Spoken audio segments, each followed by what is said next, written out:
Welcome to History and Mysteries. I'm your host, Regina Helton. If you are new to the podcast, History and Mysteries is a podcast where we talk about Southern tales, we is me, where we talk about Southern tales, Midwest mysteries, and listener-submitted stories. Some of these stories will be from my family collection of stories, and others are stories that I've researched. Each week we'll dive into a new episode, and hopefully you enjoy them. If you want to support the podcast, stick around after the episode, and there's some information on how to do that. Thanks.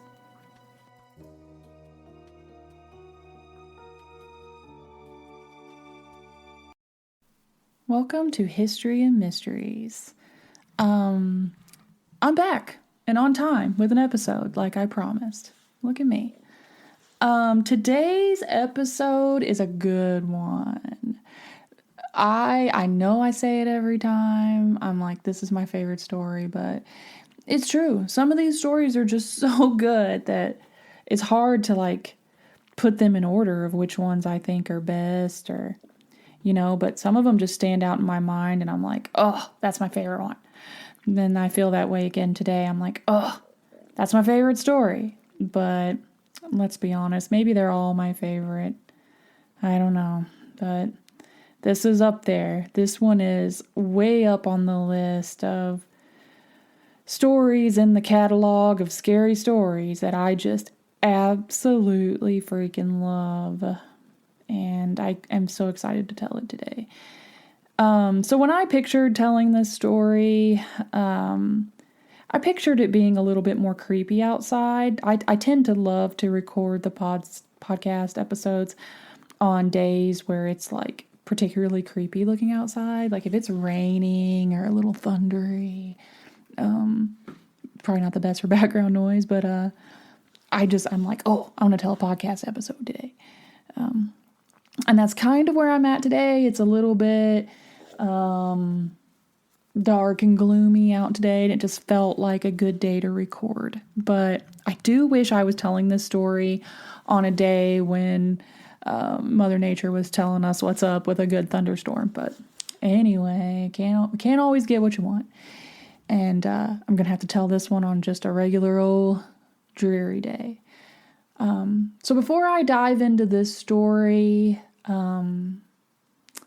I'm going to help you paint the picture, illustrate it in your mind, if you will. And I know I've said this before, but that's the approach that I took for this season. Is I wanted it to not be so much like my storytelling voice. I wanted it to be more of like we're just sitting around telling ghost stories like good friends. And I wanted it to be a little bit more open. I shouldn't say open dialogue because it's just me talking and that's weird. But what I mean is I wanted it to be more like you have the ability to use your imagination while I'm telling the story. So for this one, I'm going to help you paint the picture. So this story is one that was told by my grandpa, same person that I mentioned in the last episode. He had those very like short and sweet but like creepy stories. And this is one of those. It's a little bit longer, and I feel like he told this story to me, if my memory serves me correct, but he would never he didn't like to tell me ghost stories, I don't feel like. And I think it was because I was probably just a big baby.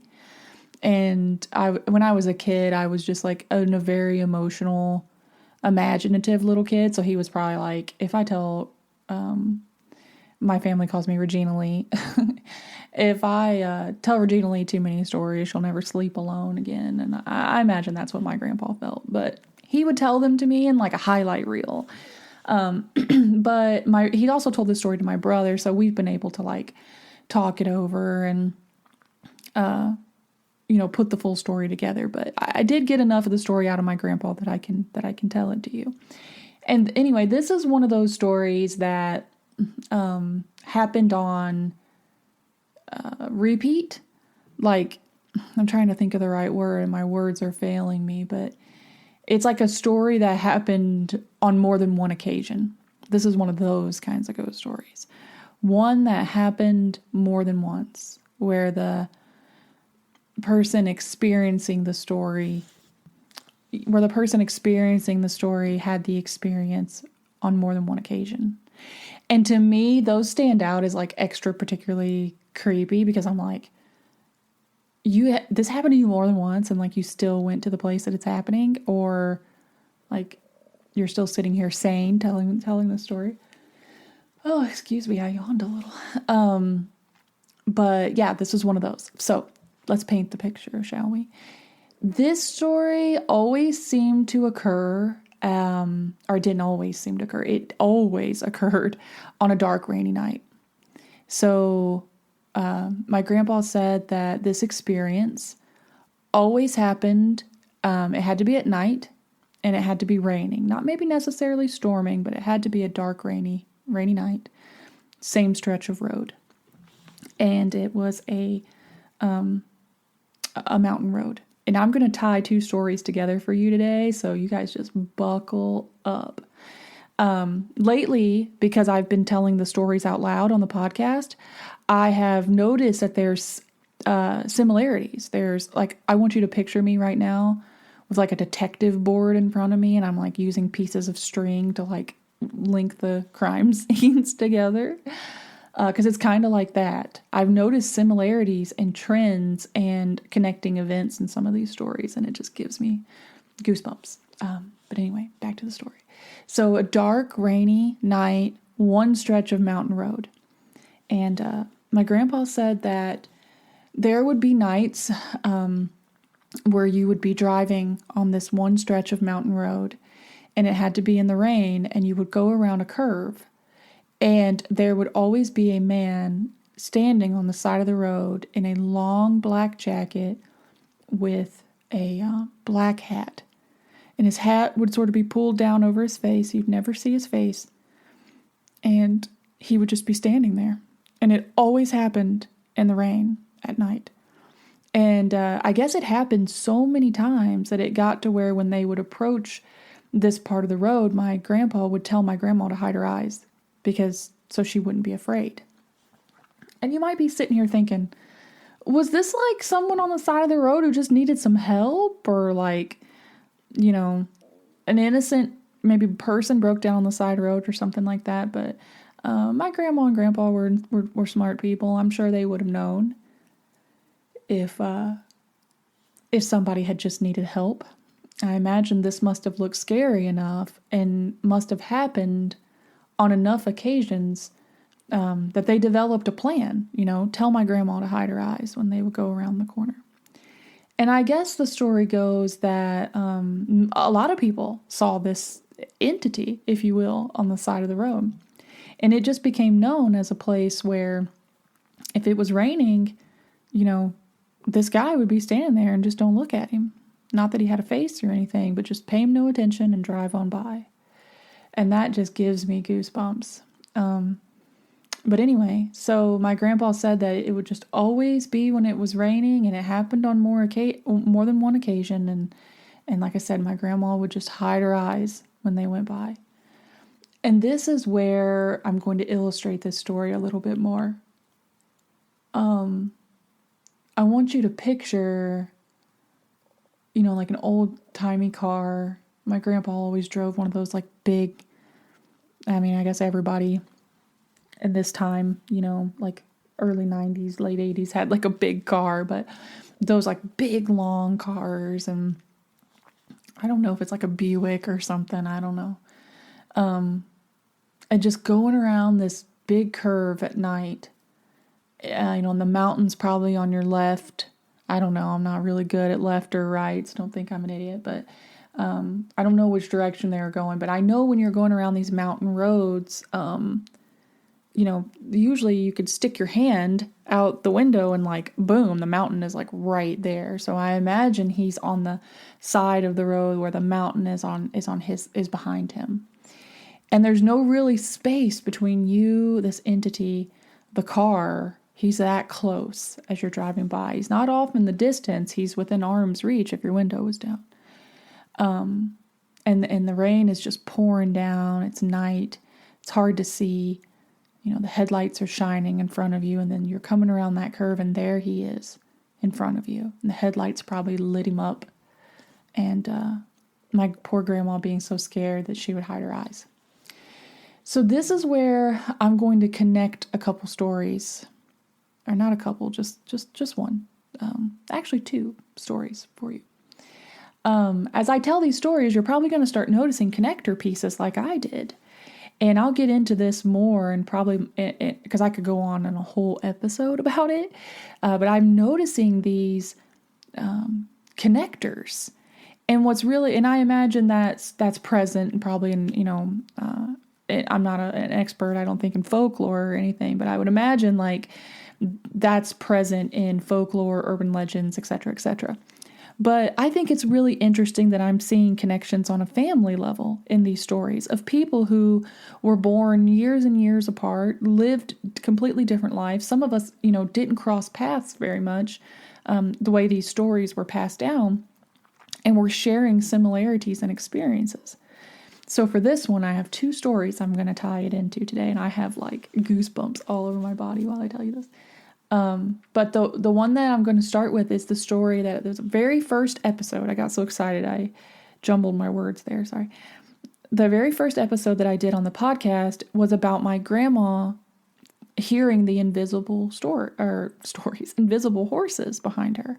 And if you haven't listened to that episode, go back to season 1, very first episode that I told, very first story. My grandma described being a kid and out walking at night on the stretch of road between Tennessee and Kentucky and hearing horses and running behind them and never being able to see the horses, right? And then on one occasion, seeing a man, and I have full chills while I piece these 2 things together for you, seeing a man ride by on his horse, and what was he wearing? He was wearing like a long black like cape thing, something like that, and he had a hat on, and he would pull the hat down over his face. And my grandma said he rode by and they never saw his face. And the people in front didn't see him ride by. And there was like nowhere for him to go. So you have this figure out here on a horse, all in black. And then on the same stretch of road. And in this story, I'm assuming it's the same stretch of road. And I believe it to be because my grandparents grew up in the same area. But now you have this story coming from a different time point in my grandma and grandpa's life, because now they've met each other, they're married. When my grandma experienced the horse story, she was, just a young girl. So now my grandparents are married, and there's a stretch of road that they drive down, and there's a man in black on the side of the road who, no horse or anything this time, but he makes an appearance in the rain, and my grandma's afraid and she won't look at him. And I can't help but let my imagination run a little bit. And am I like, is this guy a part of who she is? Has he connected with her somehow from, the great beyond? And this is a ghost that she's seeing that's unique to her. But then I'm like, I don't know, because my grandpa could see him, right? And then I believe other people experience this too, because I think my grandpa described it as like kind of a well-known stretch of road where people just knew he was going to be out there on a dark, rainy night. And then the other story I want to tie this in with is the story that I told last season about the ghost lady on the side of the road. Now, it wasn't dark, it wasn't rainy. It was dark, but it wasn't rainy. And it was at the top of a hill in that story. There was a ghost woman at the top of the hill across from a cemetery. And my mind can't help but sit here and think, these are these stories where we see ghosts on the side of the road, ghost hitchhikers, phantoms on the side of the road by cemeteries, etc., etc., etc. And it's like, how are all these people sharing similar experiences, or we're all just making up stories that have a common denominator? But I think that's very interesting. Still, that story was told in East Tennessee, same place where my grandparents experienced, or the same sort of couple county-wide stretch where all these experiences took place. That's what I'm trying to link together here. So if all these experiences are taking place within this collection of counties in this section of, Tennessee, it's either extreme similarities or there's something going on there where you have these entities that are sort of around. And if you know me, you know I don't really like to get into the logistics, really. I don't know if that's the right word, but I don't really like to get into talking to ghosts or anything like that. That's not what I'm about. It's more about keeping family stories alive, the storytelling aspect, the mystery, the suspense, the history piece. But it is very fascinating to think that all these people, are having these very similar experiences years and years and years apart from each other. Ghost lady on the side of the road, a mysterious man in black on a horse, phantom horses running, a guy standing on the side of the road in the rain, all dressed in black. Are they related in some way? Why are we each having these experiences that share so much? And then, you have to think, and if the whole world was telling ghost stories, we'd probably all have some that were pretty similar. So maybe I'm looking at it too connected. But I just think it's pretty fascinating that this is a family collection of very similar experiences. Different, but similar, right? So no one knows who the guy on the side of the road, all dressed in black in the rain. No one knows why he's out there. No one knows who he is, where he came from, why he appears. Would he still appear today? Nobody knows. But I do know that my grandparents experienced it on more than one occasion. And they found it scary enough that my grandma would hide her eyes when they would drive by. And I wonder how many other people had the same experience out there on this dark, curvy road. And then I think my grandpa must be pretty badass, because I'd be finding me a new way to go on the road. Like, no way on earth would I want to keep traveling that way, but maybe that's the only way they could go. I don't know. But in my mind, I'd be like, can we just take any road? But this road? Can we literally go any direction except where this ghost guy is at? Maybe I might want to see him once and then never see him again.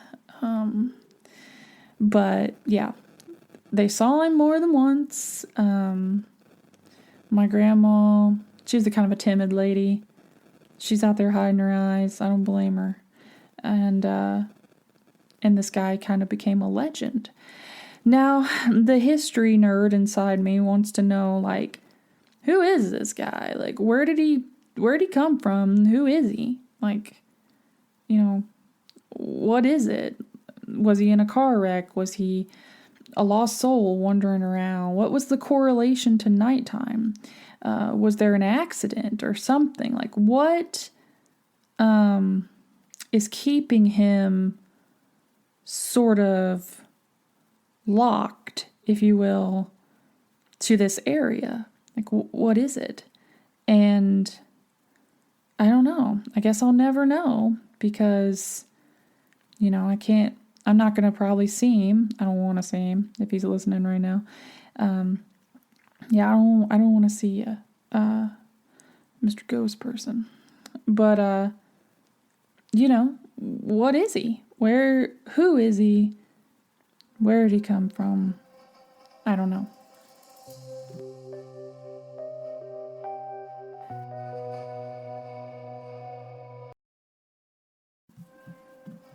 I'd like to take a moment and thank you for listening to today's episode. If you are enjoying the History and Mysteries podcast, which I really truly hope you are, there are multiple ways for you to show your support of the show. You can go to the website, historyandmysteries.com. This is where all the episodes live at, and you can listen to them as many times as you want, or share them with a friend. Word of mouth is powerful, and if there's anyone that you know who you think would enjoy the stories being told, please spread the word. Also, while you're on the History and Mysteries website, historyandmysteries.com, you'll also see a button that will allow you to make a donation to the show starting at $3 a month. This is another way for you to show your support, and any donation helps to improve the quality of the show, so I would truly appreciate that. If you want to follow along on Instagram, you can head on over to History and Mysteries, that's the username, and you can stay in touch there. Once again, thank you for listening to the show, and I'll see you next time. Thanks.